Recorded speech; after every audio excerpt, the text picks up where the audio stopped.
मेरे मेहनत धरती के कोने कोने पर मौजूद लोगों का पेट भरती है। मेरा नाम लेकर सरकार बनती है, कंपनियां सब्सिडी कमाती है, पर हर गुजरते दिन के साथ मैं और गरीब होता जाता हूँ। मैं भारत का किसान हूँ।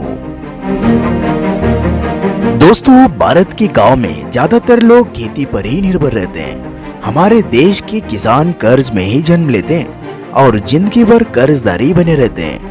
किसान अपना खून पसीना बहाकर अनाज पैदा करते हैं। पुराने समय में गांव के जिम्मेदार लोग छोटे छोटे किसानों का खून चूस कर अपना पेट फुलाए बैठे रहते थे।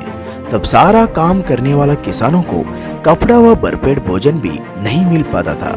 सरकार द्वारा दिए गए अनुदान भी किसानों को नहीं मिल पाते हैं। सरकार मुलाजिम सब कापी जाते हैं। ज्यादातर किसानों की सेहत दिन ब दिन गिरती जाती है।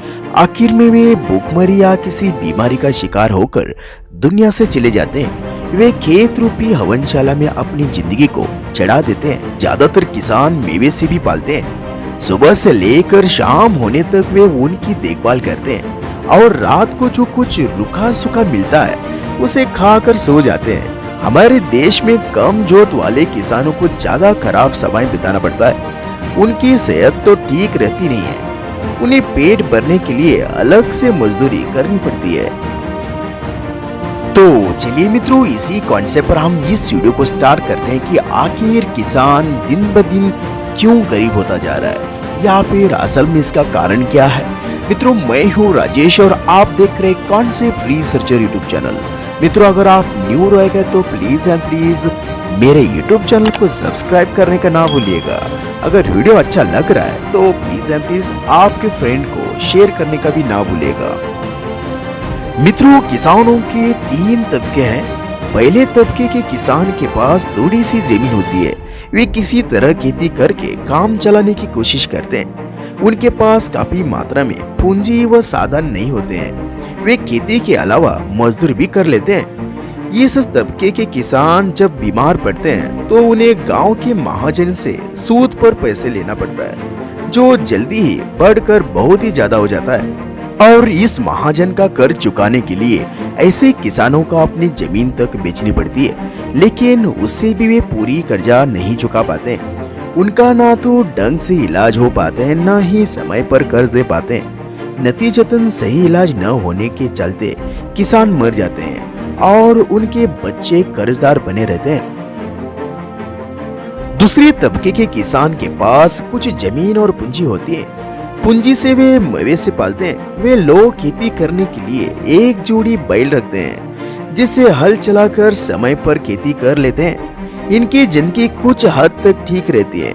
इस तरह के किसान दूध भी बेचते हैं, जिससे नकद आमदनी भी होती है। ऐसे किसान पैसे कमाने के चक्कर में खुद दूध का इस्तेमाल नहीं करते हैं। अच्छा भोजन न मिल पाने चलते ये बीमारी से पीड़ित हो जाते हैं। ऐसे हालत में ये जमीन बेचकर अपना इलाज कराते हैं और मजबूरी में इन्हें काफी कम दामों पर जमीन बेचनी पड़ती है। और तीसरे तबके के किसान ज्यादा पैसे वाले होते हैं। ये मजदूरी से जमकर काम लेते हैं और समय पर पैसे भी नहीं देते हैं। ये इन किसानों का दुख करते और ताने देते रहते हैं। इनकी हालत पहले और दूसरे तबके के किसानों के काफी बेहतर होती है। कुल मिलाकर देखा जाए तो सभी तबकों के किसानों की हालत बहुत ही खराब है, क्योंकि तीसरे तबके के किसान खुद खेतों में काम नहीं करते हैं, इसलिए उनकी फसल अच्छी नहीं हो पाती, जिसके चलते उनके घर की गृहस्थी डूबने लगती है। आज के किसानों के नए नए तरीके से खेती करनी पड़ रही है। इसके लिए उन्हें काफी पैसे की जरूरत होती है, और जब समय पर पैसे नहीं जुट पाता है तो किसान अपनी जमीन बेचकर पैसे का इंतजाम करते हैं। खेती के लिए हर किसान के पास अपने साधन होना बहुत ही जरूरी है, लेकिन सभी तबकों के किसान के सामने पैसे की कमी की समस्या बनी रहती है। किसानों की हालत दिन ब दिन बिगड़ती जा रही है, जिसकी वजह से हमारे देश के किसान मेहनत होते हुए भी कामयाब नहीं हो पाते हैं। सरकार किसानों का अनुदान के रूप में जो खाद बीज देते हैं, वही भी उन्हें समय पर नहीं मिल पाता है और खेत खाली पड़े रहते हैं। आम तौर पर अनुदान की चीजों को बेचकर सरकार मुलाजिम अपनी जेब भर लेते हैं, बेचारे किसान दिन भर चिलचिलाती धूप, बरसात और ठंड सहन को मजबूर होते हैं, पर भारतीय किसान बहुत ही मेहनत होते हैं। वे अपने मेहनत के बल पर हम लोगों को अनाज मुहैया कराते हैं। वे खुद मामूली जिंदगी बिताते हैं, जिसके जरिए दूसरों का पेट भरते हैं। और इसी तरह यहाँ सच ही कहा गया है कि भारत के किसान दूसरों की भलाई करते करते खुद को हवनशाला में झोंक देते हैं। अब आप पढ़े लिखे लोग ही बता दें कि असल में किसान क्या करना चाहिए। देश के आजाद होने के बाद से लेकर आज तक आप लोगों ने किसान के लिए क्या किया?